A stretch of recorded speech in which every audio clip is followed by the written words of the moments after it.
Bonjour tout le monde, bienvenue sur ma chaîne, ici Isabelle de Léa Belle Nurserie. C'est la deuxième fois que je tourne cette vidéo. Il m'est arrivé un pépin.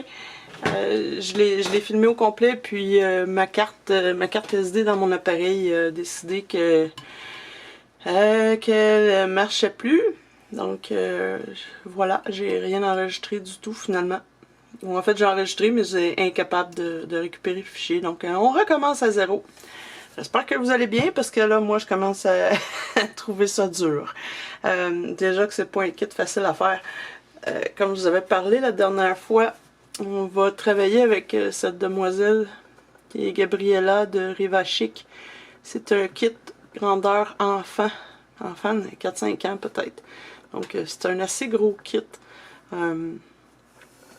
C'est beaucoup d'ouvrages, donc c'est ça.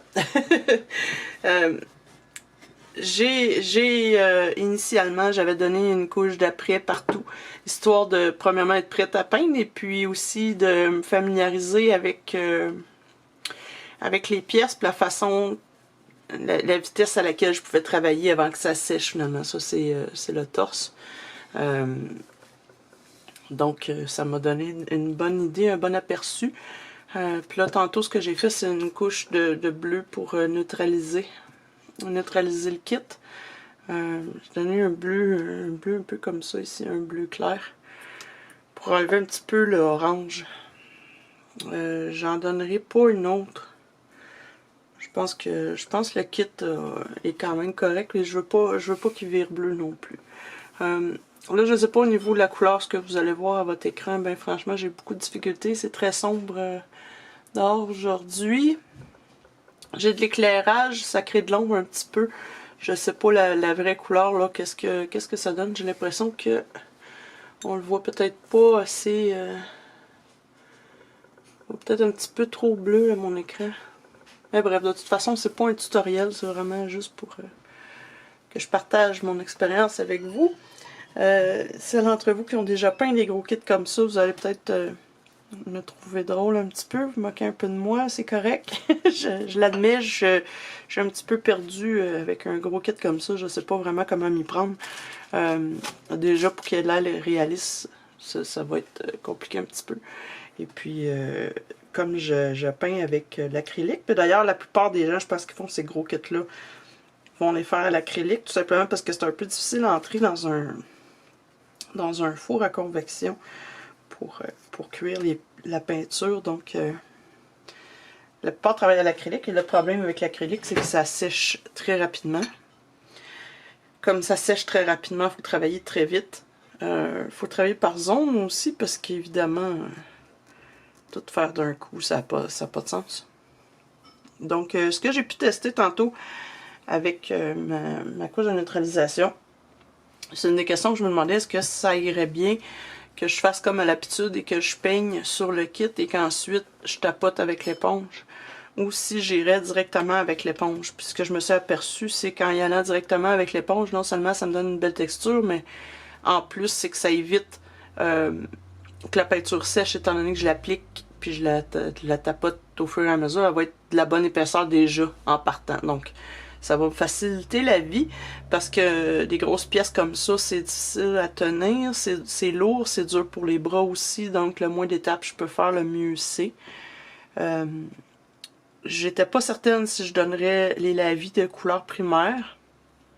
Donc, je pense que ce que je vais faire les couleurs primaires quand même, au moins 3 rounds, mais avec mon éponge qui est un peu texturée. Ce sont les grosses éponges de McPherson. Donner une bonne idée de la grosseur. Celle-là est mouillée, c'est pour ça qu'elle est grosse. Je l'ai lavée. Là, quand elle est sèche, elle est cette grosseur-là. Donc, c'est une grosse éponge. C'est une grosse éponge par rapport à une éponge régulière. Pour faire les plus gros kits, c'est vraiment génial. Ça va beaucoup mieux qu'avec cette petite affaire-là. Quoique ça, pour les détails, peut-être les doigts, les orteils, ça pourrait aider là, autour du visage, mais sinon, une grosse éponge comme ça, c'est vraiment ce qu'il y a de mieux, là. Donc, j'ai deux éponges. Une que j'ai texturée moi-même. L'autre, j'ai juste enlevé le dessus en tirant. Ça me donne des résultats différents.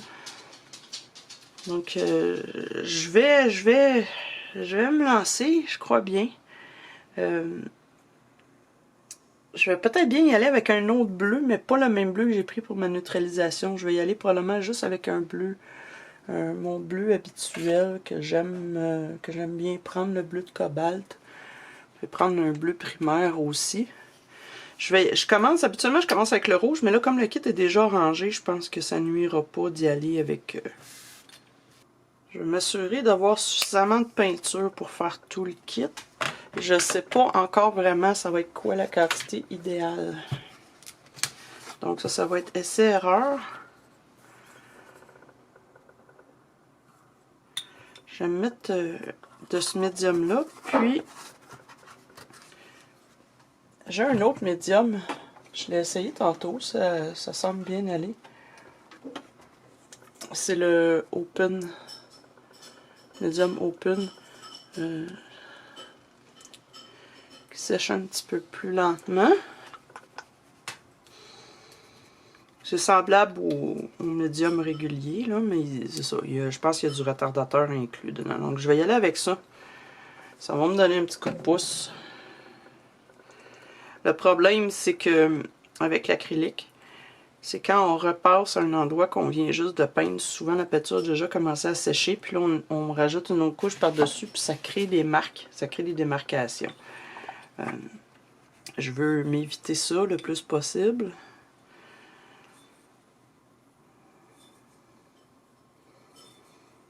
Donc, en ayant une peinture qui sèche moins vite, ça va m'aider à éviter ça. C'est un petit peu clair, j'ai mis un petit peu trop de médium par rapport à la peinture. Je vais me rajouter une goutte de peinture puis un petit peu d'eau. Là, c'est vraiment à l'œil, puis comme je vous ai dit, c'est vraiment pas un tutoriel. Hein? Je sais pas trop où je m'en vais avec ça. Je fais les tests, là, on va voir. On va voir comment que ça va aller.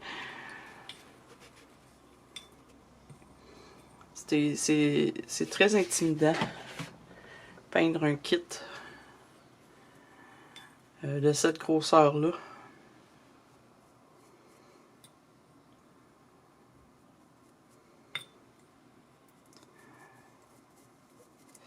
Là, pour la première partie du tutoriel, j'allais le dire, c'est pas ça, là, mais la première partie, la première vidéo, je vais vous montrer toutes les pièces, histoire que vous voyez sur quoi je travaille.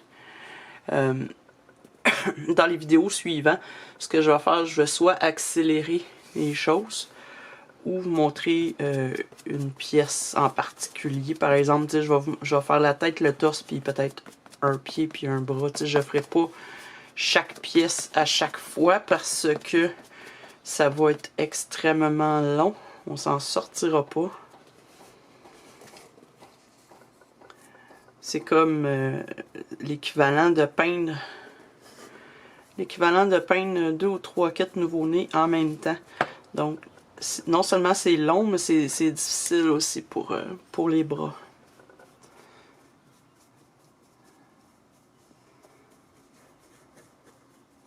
Je m'assure qu'il n'y a pas de coulée. Je vais essayer de rester dans le champ de la vidéo, mais c'est très difficile avec ces grosses pattes-là. Les gros morceaux, vous allez voir les bras tantôt, c'est encore pire. J'ai un bâton pour les tenir. Pour la jambe, c'est plus ou moins nécessaire parce que je peux le tenir par le rebord ici. Ça va quand même me donner un petit peu d'aide. Comme ça, histoire que ça ballotte pas trop. Mais pour les bras, je vais vous montrer tantôt pourquoi c'est une nécessité. J'espère que j'ai préparé suffisamment de peinture. On va le voir. Donc, comme vous voyez, je l'applique juste avec mon éponge. Ça me donne une légère texture. Je ne sais pas si vous voyez un petit peu. Ça me donne une légère texture. Ça va aider au réalisme un petit peu.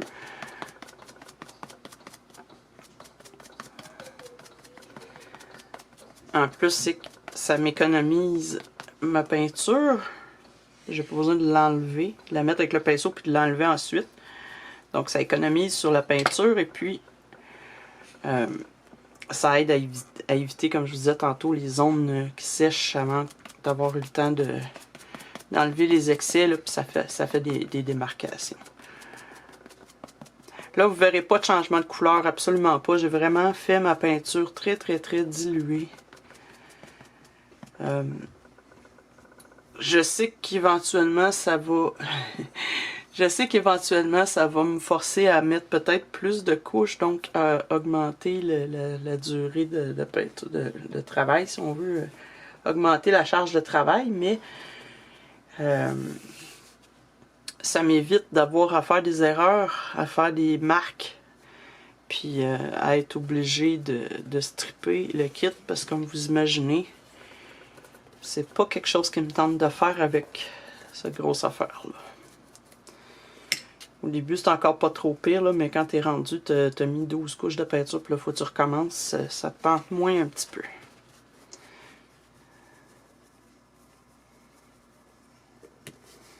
Là, j'ai pris un petit peu plus d'assurance que dans mon premier vidéo déjà, vous êtes chanceux. J'ai des petits poils, bon. Vous êtes chanceux.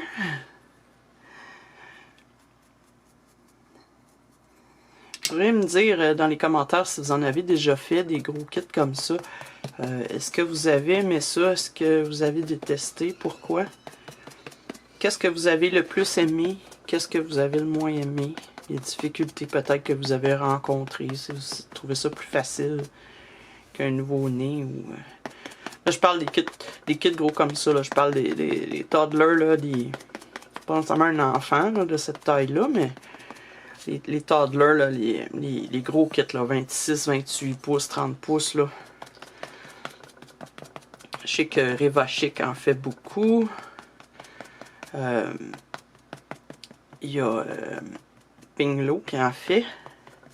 Prononcer son nom, il y en a un autre artiste qui en fait beaucoup. On les voit souvent en vente sur McPherson, ils sont souvent en vente. Charovski, Charif. Ah, j'essaie de pas mal prononcer son nom, je le dirai pas simplement.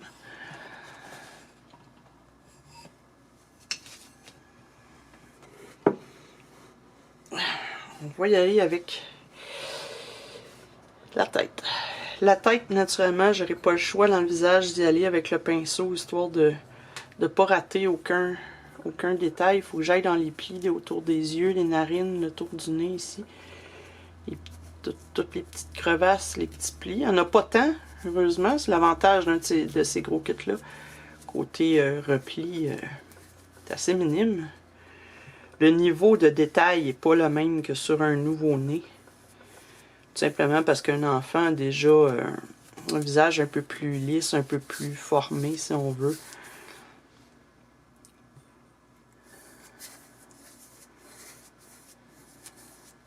Ce qui va aider aussi au niveau des étapes de la peinture. On va avoir peut-être un petit peu moins d'étapes à faire, un petit peu moins de détails à faire. Un enfant n'a pas le visage aussi marqué, aussi plein de rougeur qu'un nouveau-né, donc...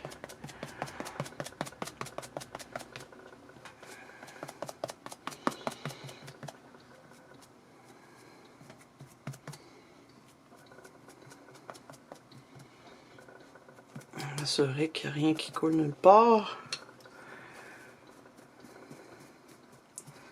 J'ai pas eu le choix même de mettre ma caméra au-dessus comme ça, tout simplement parce qu'en arrière de moi, on captait pas assez bien le kit. Il est gros, donc c'était difficile. C'est difficile de savoir exactement où placer la caméra pour avoir le meilleur angle. C'est pas évident, puis pas rien que ça, c'est que je manque un peu d'espace. Puis la caméra sur un trépied, ça accroche beaucoup.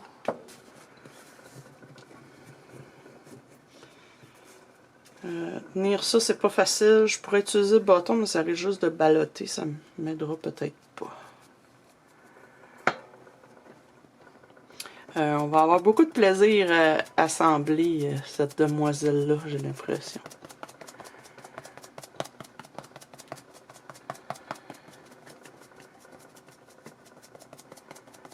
Ça va être quelque chose. Ça va être une vidéo complète, je vais faire juste là-dessus. J'ai déjà assemblé des kits semblables plus petits, mais quand même. Semblables avec des connecteurs. Donc, je vais savoir un petit peu plus où je m'en vais. Mais ça va être ça va être l'ouvrage de connecter ça. Ça va prendre une certaine force physique. Je vais peut-être même avoir besoin de l'aide de quelqu'un. Juste parce que les pièces sont tellement grandes. Ça va peut-être être difficile à faire toute seule.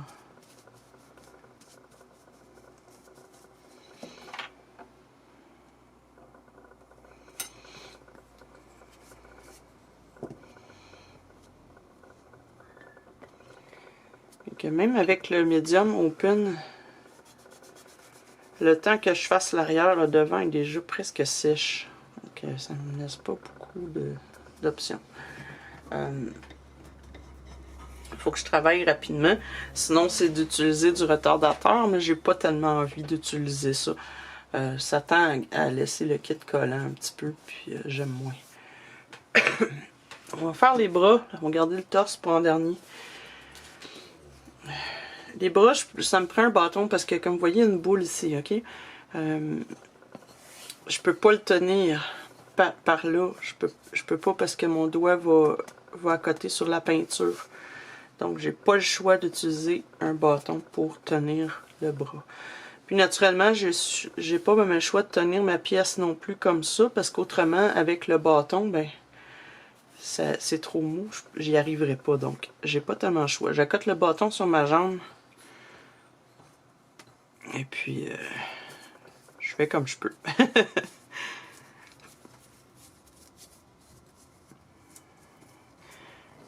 Comme je vous disais, l'avantage, c'est que les plis vont être faciles à faire parce qu'on les voit très très bien. La main est ouverte aussi, c'est pas une petite main toute fermée comme un nouveau-né. Donc,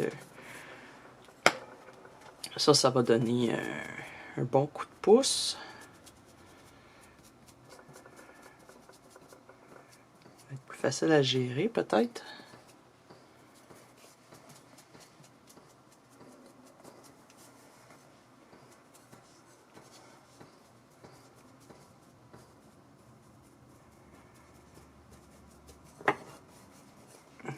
Je m'assure qu'il n'y a pas de coulisses parce que c'est un gros kit, c'est très facile d'en rater.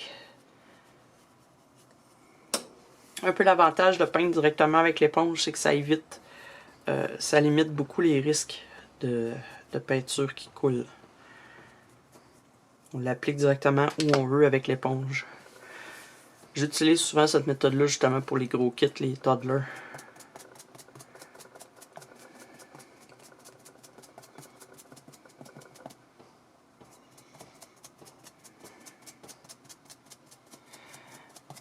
Là, je me demandais, chez vous, est-ce qu'il fait chaud? Est-ce qu'il fait chaud et humide? Parce que ici, depuis presque 2 semaines, en tout cas une bonne semaine et demie, il fait excessivement chaud. C'est pas une canicule en tant que telle, parce qu'on a eu juste 2 journées que la température était en haut de 30 degrés. Mais ce qui arrive, c'est qu'il va faire des 26-27 degrés, mais avec l'humidex, la température ressentie monte presque jusqu'à 40 certaines journées. Ça varie entre 36 et 40 pendant plusieurs jours. Ce qui est très difficile à supporter, beaucoup d'humidité. Très dur à supporter, dur à respirer. Parce que naturellement, la qualité de l'air à cause des feux de forêt n'est pas revenue, n'est pas encore très très bonne. Ça s'est amélioré beaucoup, mais c'est pas encore parfait. Mais là, avec l'humidité en plus, il y a beaucoup de gens qui n'ont pas l'air climatisé, c'est très dur pour eux. Puis ben, pour nous aussi, même avec l'air climatisé, c'est difficile à... Ça aide là, mais je veux dire, c'est pas facile. Il a fallu que je sorte beaucoup, que j'avais des rendez-vous, tout ça, sortir en auto. J'ai pas d'air climatisé dans ma voiture, donc sortir, conduire au soleil et tout. Puis quand il fait pas soleil, c'est des gros orages qu'on a. Donc c'est pas super génial, puis là, mais c'est que ça persiste, ça veut pas s'en aller, ça. Ils nous disent cette semaine, ça va baisser, mais il va y avoir beaucoup de pluie, donc. C'est vraiment pas un très bel été pour faire des activités. On peut pas rien faire, on peut pas sortir et faire du bicycle ou quoi que ce soit, parce que il fait tellement chaud avec l'humidex que c'est dangereux, là. Donc on est prêt à rester dans la maison, ce qui est bien le fun pour l'été. Les enfants, il y a même 2 mois de vacances, puis il y a 1 mois qui passe en dedans, c'est pas le fun. Puis là, je te gage, quand il va arrêter de faire chaud, il va se mettre à pleuvoir tout le temps. Fait que c'est ça. Bel été. J'espère que pour vous, c'est plus agréable.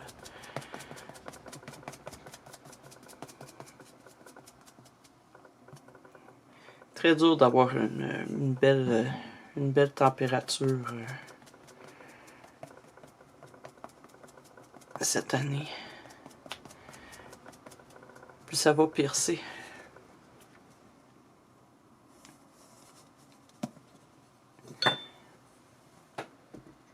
Donc, on va terminer le deuxième bras. Je travaille un petit peu plus vite avec un petit peu plus d'assurance déjà, c'est bon. J'avais-tu fait les pieds? Oui, j'avais fait les pieds. Donc, la dernière pièce, c'est le torse. Là, ça va être difficile de vous le montrer parce que je le peins directement sur son support. Je vais essayer de relever ma caméra, voir quel angle je peux vous donner. Peut-être comme ça va être correct. Comme ça, vous devriez voir. Il n'y a pas beaucoup de détails sur ce torse-là. C'est un demi-torse, donc va être plutôt facile. Facile à peindre. Faut que je le tienne quand même pour pas qu'il se promène, là. Mais je peux pas faire autrement que de le peindre directement là-dessus. C'est mou. Donc si je le tiens dans mes mains, j'arriverai pas là à... Ça va ballotter. Déjà que là, c'est pas super. Ça va trop ballotter si je le tiens dans mes mains. Ça va être mou, ça va s'affaisser, ça va être difficile. En passant, c'est quelque chose que vous pourriez considérer, même pour les nouveau-nés. C'est un support à essuie-tout, tout simplement. Si vous réussissez à vous trouver ça, là, support à essuie-tout. Vous pourriez même être capable de vous en trouver que le bâton du milieu il est étroit puis que vous êtes capable de mettre des membres de nouveau-né dessus. Ça vous en prend juste 5. Ça se trouve bien usagé aussi, donc ça peut être une façon de, au lieu d'un rack, d'un rack à bouteilles ou quelque chose comme ça, ben c'est une option.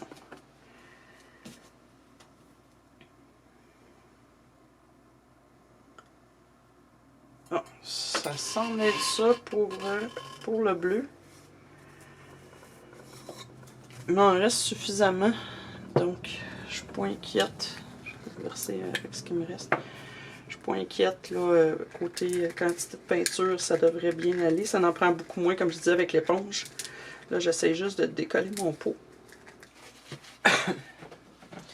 Donc là, j'espère que cette fois-ci, ça l'a bien enregistré parce que je referai pas la même vidéo encore une fois. C'est déjà assez long comme ça à peindre. Puis je peux pas refaire ce que j'ai déjà fait, donc ouais.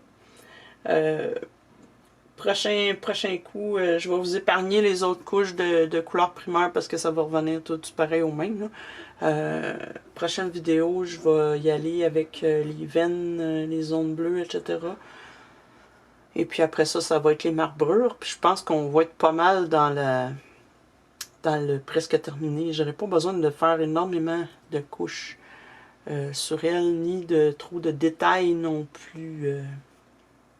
Il n'aura pas autant besoin. Ça va être juste important que je travaille bien les yeux puis la bouche pour qu'elle soit réaliste. Mais c'est ça, côté blushing, là, c'est sûr qu'elle va en avoir un peu moins qu'un nouveau-né. Comme je dis, il y a moins de rougeur. En dehors de ça, Je voulais vous mentionner aussi un petit truc que j'ai vu sur YouTube, d'un artiste sur YouTube qui m'a... j'ai trouvé ça super intéressant, puis super pratique, puis une très bonne idée. Si vous avez des éponges de cuisine, idéalement avec un côté, avec un pad à récurer, là, un tampon à récurer, là, une éponge d'un côté puis le tampon sur le dessus. Si vous avez ça dans votre cuisine, ça coûte presque rien. Coupez-le en rond, mettez-le dans le fond de votre bol d'eau. Quand vous allez vouloir nettoyer vos pinceaux vont frotter sur l'éponge. Ça va aider à déloger la peinture plus facilement. Puis quand vous changez votre eau, vous rincez votre éponge et puis voilà, vous la réutilisez autant de fois que vous voulez comme ça. Très très bon petit truc qui est bien utile. J'ai pas grand chose d'autre à vous dire là-dessus. Je vais stopper la peinture pour aujourd'hui parce que vraiment là c'est très dur à faire pour les bras. Éventuellement, je vais reprendre mon tutoriel de silicone aussi, silicone d'arène que j'ai. Ça va être après celui-là. Celui-là, je dirais que ça va me prendre peut-être 3 vidéos de peinture. Et au moins 1 vidéo pour l'assemblage. Ça va être long. Puis par la suite, peut-être vers le mois d'août, fin août, je pourrais commencer avec le silicone. Donc, abonnez-vous si vous voulez pas rater mes autres tutoriels. J'en ai plein déjà de faits. Il y a sûrement quelque chose qui va vous intéresser dans ce que j'ai fait, qui peut vous être utile. Mettez vos notifications, allumez vos notifications si vous ne voulez pas rater la suite. Je ne sais pas à quel point YouTube met de l'avant mes vidéos, probablement pas tant. Donc, si vous ne voulez pas passer à côté, abonnez-vous puis mettez votre petite cloche de notification, ça va vous aider. Si vous avez des questions, n'hésitez pas dans les commentaires à me les poser. Ça me fera plaisir de vous aider. Puis là-dessus, je vous souhaite une très très belle semaine, une bonne journée et puis des bonnes vacances si vous êtes en vacances. Bye bye!